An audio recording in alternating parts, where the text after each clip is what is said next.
What is going on, PUBG fans, and welcome to the channel. My name is Pubg. I'll be hosting the show today. I'm a YouTuber with a couple of hundred chicken dinners in my belly so far. Check out the link in the description for my channel that covers daily PUBG action. That being said, guys, I've got 13 tips today to help you become better PUBG players and start filling up on chicken yourselves. What the heck is chicken, you might ask? Well, that's when you win a game, you get a chicken dinner. That's just how things work. Now let's get straight into tip number 1, and that is to plan your drop zone and get there first. You can determine the plane's direction and path in a number of ways. You can either wait for your player icon to appear on the mini-map. You can see what direction you're looking, and that's where the plane's coming in from. Or you can look at which direction you're facing in the plane as soon as the mini-map is able to be accessed, and you can simply take the opposite of that direction. For example, if you're looking northeast, that means the plane's coming in from the southwest. If you're looking south, that means the plane is coming in from the north. If you guys can figure that out quickly, it will help you determine an appropriate path to jump much more quickly. You're going to want to jump to the high-density loot locations to try to get geared up as soon as possible. You can find those by looking for the big city names all over the map, and as you get more familiar with the map and your surroundings, you're going to come up with some favorites that you're going to want to jump to more often than not if the plane's path allows it. Once you've chosen a destination, mark the map by clicking the mini-map. Once you've done so, a marker will appear, and that marker will then show an icon on your compass at the top of the screen, and that's the direction you want to focus your player as you're jumping. Try to take care of your positioning and maneuvering while you're still skydiving and not after the parachute is popped. Once the parachute has deployed, you want to fly directly down to your destination, whether it's a rooftop or a building. While you're on your way there in the parachute, that is a good time to look around with the eyeball tool to make sure that you don't have enemies that are landing near you, next to you, or even on top of you. You've got to figure out if you're going to land first or if they're going to land before you, and that's going to shape how you play the game from that point forward. That leads us into tip number 2. You need to gear up quickly, and you want to make sure that you pick up the very first gun that you come across. Whether it's a pistol, shotgun, or other subpar gun, it does not matter. Having a gun is much better than having fists when you come across your first enemy, especially if it's an unexpected first encounter where maybe you didn't spot all of the people flying in right behind you. Once you guys find better weapons, obviously ditch the pistol or ditch the shotgun that you picked up, pick up the assault rifle instead, but make sure that you're looting up quickly, being super efficient with what you take, and pick up that first gun. Super important. Tip number 3 is along the same looting lines. You want to make sure that you're taking only what you need. Be super efficient.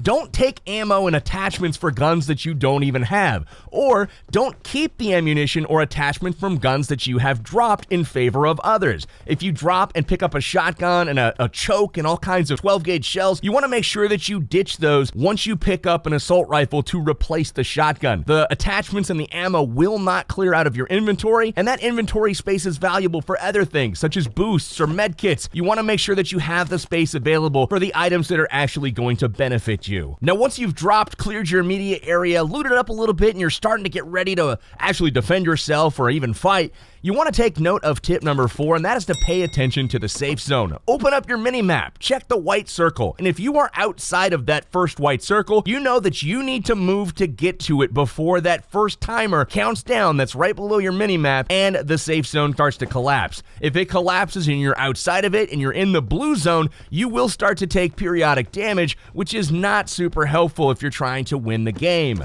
Make sure that you're moving inside the safe zone at all times. There's a couple different more advanced strategies for playing the safe zone. We will cover those in future episodes as well. Tip number 5 is to always move while you're out in the open. If you're in line of sight of anywhere where you could potentially be shot, make sure that you're a moving target and not a sitting duck. For players like myself that like to snipe from long range, I'm always looking for that player that stands still while looting a supply crate or looting an enemy, or maybe just looking off in the direction through his scope as well. If he stands still for a moment, that head is getting in my crosshairs and I'm gonna blow it up. So make sure you're staying very active and moving while you're looting and while you're running around. Jump here and there. You want to make sure that you are not an easy target. That being said, if you are in cover or if you've decided to go prone and lay in the grass, you want to be as still as possible while you're in cover. If you're in a building, staying still will keep you from making noise that may alert enemies to your presence, and in the grass, obviously, those visual cues are super apparent when you're scoping in on a hillside and all of a sudden you see something move.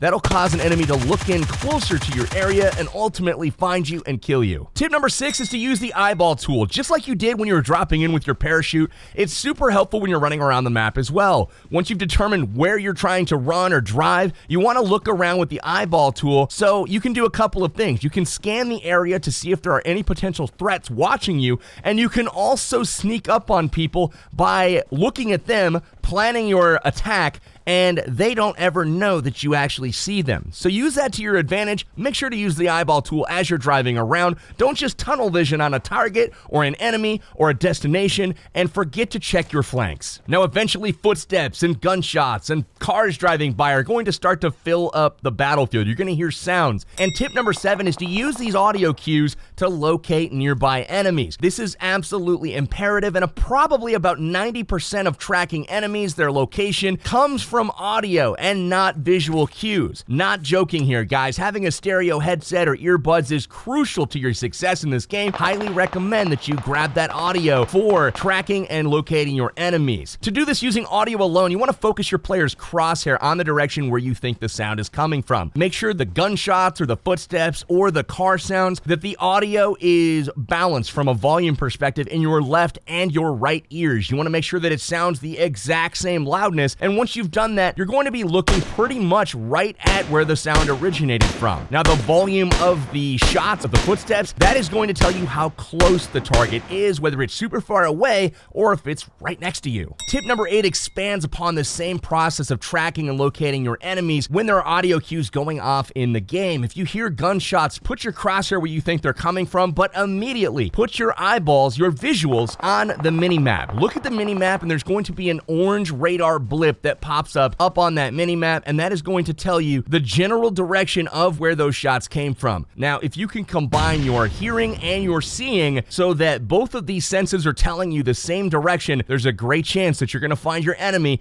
in that direction. Now, you can also use your mini-map to plan routes. All you have to do is look at it, tap it to open it up, make it big. You can pinch it to zoom in or out, and then once you've done so, you can mark the map just like you did on the flight in to plan your routes, and that'll again put a marker on your compass that you can track and follow at any time, making navigation a breeze. Now, once you've been in a few fights or taken some fall damage or gotten in a sticky situation in the gas and you've lost a little bit of health, tip number 9 is going to come in super handy, and that's to make good use of boosts and keep your player at full hit points. You want to make sure that you're not suffering by going into fights missing any HP at all. That is going to put your opponent at a significant advantage. There are a lot of weapons in the game that are balanced to where 1 or 2 shots may do 97 or 98 damage on a player. If you're missing 3 hit points and you get headshot for 98 damage, you're going to feel pretty sad when you know you could have continued the fight, found cover, healed up if you would have just gone into the fight at full hit points. Your energy drinks and your painkillers are the most common boosts to be found. Now, your energy drinks work in about 2 minutes, where the painkillers last about 3 minutes. Energy drinks will heal about 23% of your HP over time, so every few seconds your health bar will tick up just a little bit. Painkillers will actually heal even more, almost 40% of your total hit point bar, and that will happen over 3 minutes. If you are lucky enough to find an adrenaline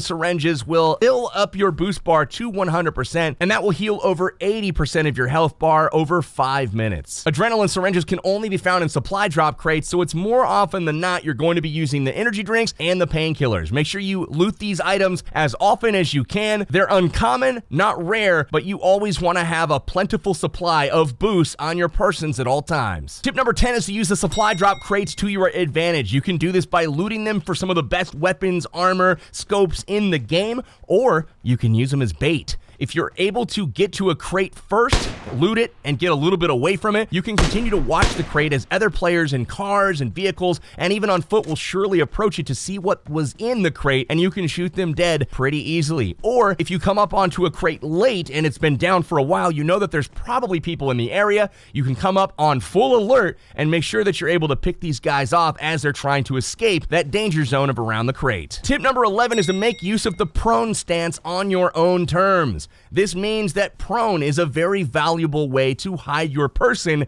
and make yourself less visible. This is essentially laying down in the grass, snaking around, hiding, and attacking by surprise. That is something that is very, very effective, but it is not effective if you are not doing it on your own terms. What do I mean by that? Go prone when nobody has seen you approach an area. Don't go prone if you're being shot at. If you decide to lay down after you've already been acquired by somebody that is putting their scope on you, you are dead. They know exactly where you laid down because they're looking right at you. If you are being shot at, instead of going prone, run to the nearest cover, zigzag, jump around, make yourself a difficult target to hit, but going prone while somebody's shooting at you is essentially waving the white flag and surrendering. Unfortunately, in PUBG Mobile, there are no prisoners of war. You're just gonna die. In this game, I was able to obtain a ghillie suit and get to an area undetected, so once I went prone, I was able to sneak attack my enemies without them ever knowing where I was. Tip number 12 is to fight from cover to decrease your exposure to your enemies. People are going to be looking to take you down constantly, and if you're able to fight from behind a tree or inside of a house, yes, you might get shot, you may take some damage, but you can go behind that cover during the fight and heal up. You can even get all the way back to full health before you re-engage.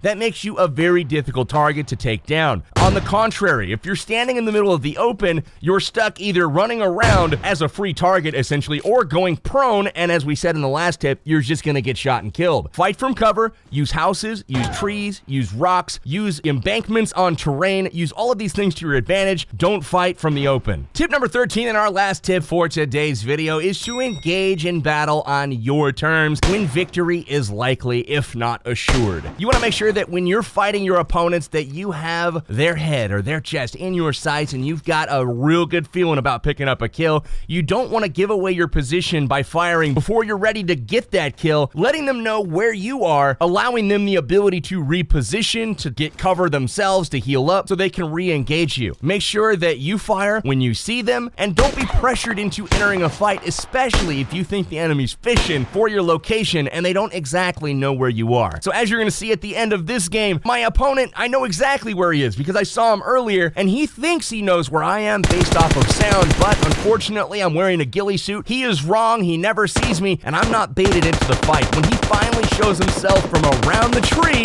I'm ready for him. Pop him right in the chest, get him in the head, and boom, winner, winner, chicken dinner. That is how it's done, ladies and gentlemen. We'll add that notch onto our belt, another chicken dinner. We're full around here, baby. If you guys are liking the tips, if you're liking the trips, make sure you subscribe to the PUBG Mobile channel. We're going to be putting out a ton of amazing videos over the next several months that are going to help you guys become a better player and have some more fun playing PUBG Mobile. For now, I'm your host, Pubg. I'm signing out, and I'll be with you guys next time.